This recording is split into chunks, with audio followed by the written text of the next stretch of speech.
देखिए, दुनिया में ना मोटे तौर पर दो तरह के लीडर होते हैं। एक वो जो भीड़ के साथ चलते हैं और दूसरे जो अपना रास्ता खुद बनाते हैं। आज हम एक ऐसी ही किताब के बारे में बात करने वाले हैं जिसे माइकल डेल अपनी सबसे पसंदीदा किताबों में से एक मानते हैं, द आउटसाइडर्स। चलिए इसमें थोड़ा और गहरा उतरते हैं। तो किसी भी लीडर के सामने ना दो ही रास्ते होते हैं, सीधे सीधे।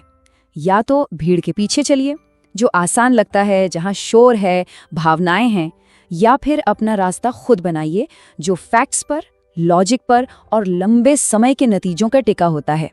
आउटसाइडर्स दरअसल इसी दूसरे रास्ते की कहानी है। और देखिए, इस बात की अहमियत माइकल डेल से बेहतर कौन समझा सकता है ना? उनका ये कहना ही इस किताब को एक अलग लेवल पर ले जाता है। ये सिर्फ एक किताब नहीं है, बल्कि एक बिल्कुल अलग तरह की सोच का पूरा ब्लूप्रिंट है। तो चलिए पहले हिस्से से शुरू करते हैं।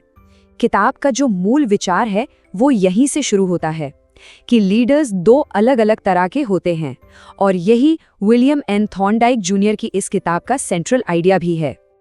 इस किताब का जो मूल मंत्र है वो यही है कि अगर एक्स्ट्रा ऑर्डिनरी रिजल्ट्स चाहिए तो आपको साधारण रास्ते तो छोड़ने ही पड़ेंगे।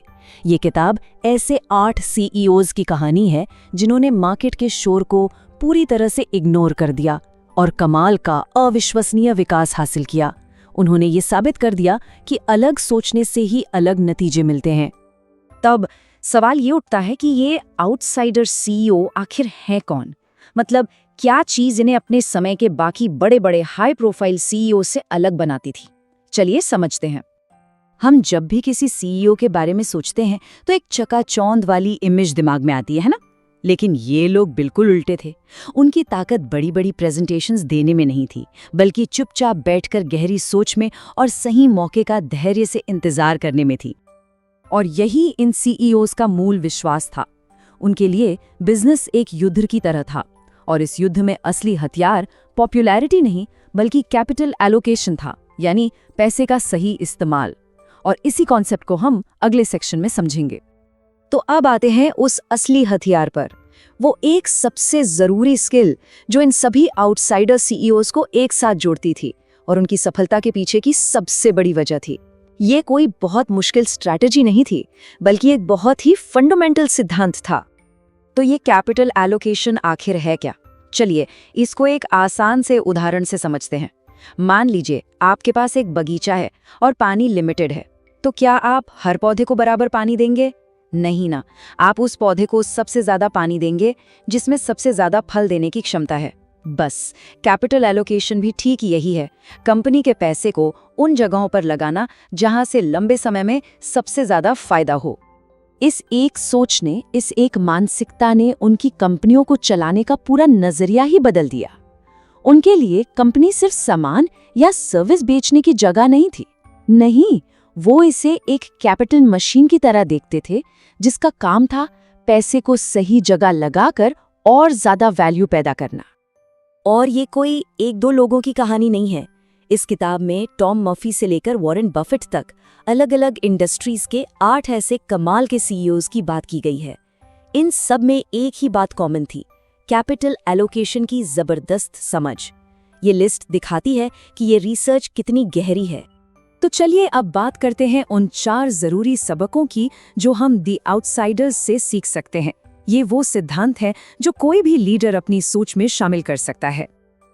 पहला और शायद सबसे जरूरी सबक, ये लीडर बाजार के शोर या डर से फैसले नहीं लेते थे।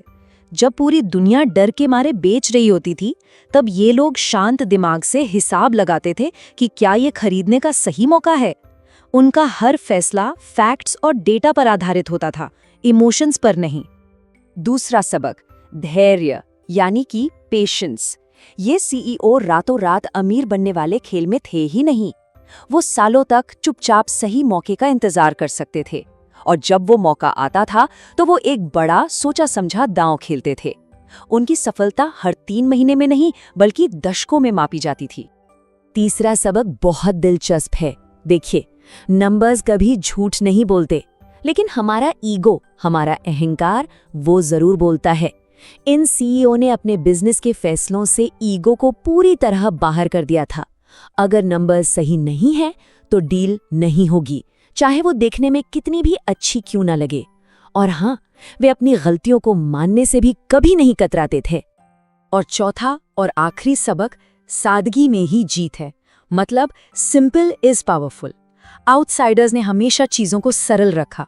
उनके बिजनेस मॉडल समझने में आसान थे, उनके लक्ष्य बिल्कुल साफ थे, जिससे वो सिर्फ अपने जरूरी काम पर ही फोकस कर पाते थे। तो इन सब बातों का, इन सारे सबकों का आज के दौर में क्या मतलब है, ये क्यों जरूरी है? चलिए अब इस पर बात करते हैं और इन सारी बातों को एक साथ जोड़ते हैं। जरा सोचिए, ये फिलॉसफी किसी भी लीडर के सोचने के तरीके को कैसे पूरी तरह बदल सकती है। इस मानसिकता को अपनाने का मतलब है कि आप फैसले लेने का, रिस्क को देखने का और यहाँ तक कि सफलता को मापने का अपना तरीका ही बदल देते हैं।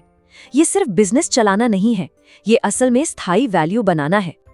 और एक बात साफ है, ये आउटसाइडर सोच सिर्फ बड़े बड़े सीईओज के लिए नहीं है, ये हर उस इंसान के लिए है जो एक एंटरप्रेन्योर है, एक मैनेजर है या कोई भी ऐसा व्यक्ति जो स्मार्ट फाइनेंशियल फैसले लेना चाहता है और भीड़ से अलग हटकर सोचना सीखना चाहता है। तो आखिर में एक आउटसाइडर होने का असली मतलब यही है।